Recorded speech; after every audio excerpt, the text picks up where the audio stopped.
वालेकुम दोस्तों। फेसबुक ते मुख़्तलिफ़ सोशल मीडिया के ग्रुप्स ते मूं उस्ताद बुखारी डिग्री कॉलेज दादू के अंदर अज जे हलंदड़ उन्हनि सभिनी उस्तादनि जा क्लास रखिया आहिनि। माशाअल्लाह उस्ताद पंहिंजे क्लासनि जे अंदर मौजूद आहिनि, पर जेकी ॾुख जी ॻाल्हि आहे या जॾहिं सोसाइटी असां मां एक्सपेक्ट कंदी आहे त असीं उस्ताद बहितर खां बहितर पढ़ायूं, पंहिंजे तालीमी इदारनि खे वक़्तु ॾियूं ऐं ॿारनि जी जेको आहे सो पढ़ाई ते तवजो रखूं, त असीं बि एक्सपेक्ट कयूं था त असांजे तइलीमी इदारनि जे अंदरि वालदेन ऐं ख़ुदि शागिर्द इंट्रस्ट वठनि ऐं पंहिंजे ॿारनि खे मोकिलिनि।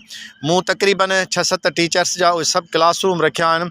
ऐं ॾिसी सघो था मंडे जो पहिरियों ॾींहुं आहे ऐं उन में ॿारनि जो जेको अचण जो जेको रेशो आहे उहो केतिरो आहे। यकीनन इहा हिकिड़ी दिलि ॾुखाईंदड़ सूरत हाल आहे सिंध जे तइलीमी माहौल जे अंदरि, त असीं उस्ताद पंहिंजे तइलीमी इदारनि जे अंदरि मौजूदु आहियूं, सॼो स्टाफ मौजूदु आहे। सुबुह खां वेंदे 3-3:30 बजे ताईं जेके बि मामलात कॉलेज आहिनि उन में संजीदगी सां हिकिड़ो असीं किरदारु अदा पिया कयूं, पर शागिर्दनि जे तरफ़ां ऐं वालदेन जे तरफ़ां जेका असांखे मोट मिलणु खपे उहा आउं तमामु घटि पियो ॾिसां।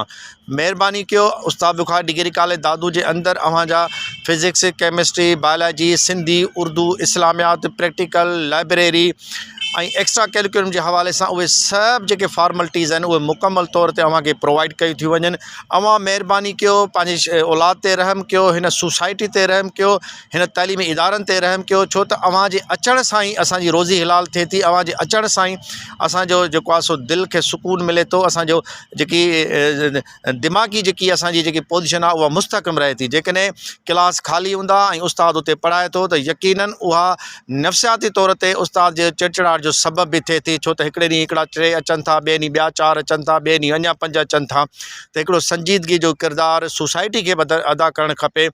सूरत हाल जेकी असांजी जॾहिं एंट्री टेस्ट थिए थी उते हालत इहा आहे त असां वटि तमामु हाईली क्वालिफाइड माण्हू जॾहिं वेहनि था त उहे ई सीटूं मस जेको आहे उतां अचीव करे सघनि था, ऐं ॿिया माण्हू जिन जी डिग्री जस्ट सिर्फ़ु ग्रेजुएशन ताईं हूंदी आहे त उहे सभु रहिजी था वञनि। त अहिड़ी सूरत हाल में उनजो जेको मुख्य सबबु इहा आहे त सभिनी वटि कागज़नि जे हवाले सां, डॉक्यूमेंट जे हवाले सां त डिग्रियूं वॾियूं आहिनि, पर मालूमात जे हवाले सां, मेरिट ते जेको आहे सो मुक़ाबले करण जे हवाले सां उनजी मालूमात आउं सम्झां थो एवरेज खां बि घटि आहे।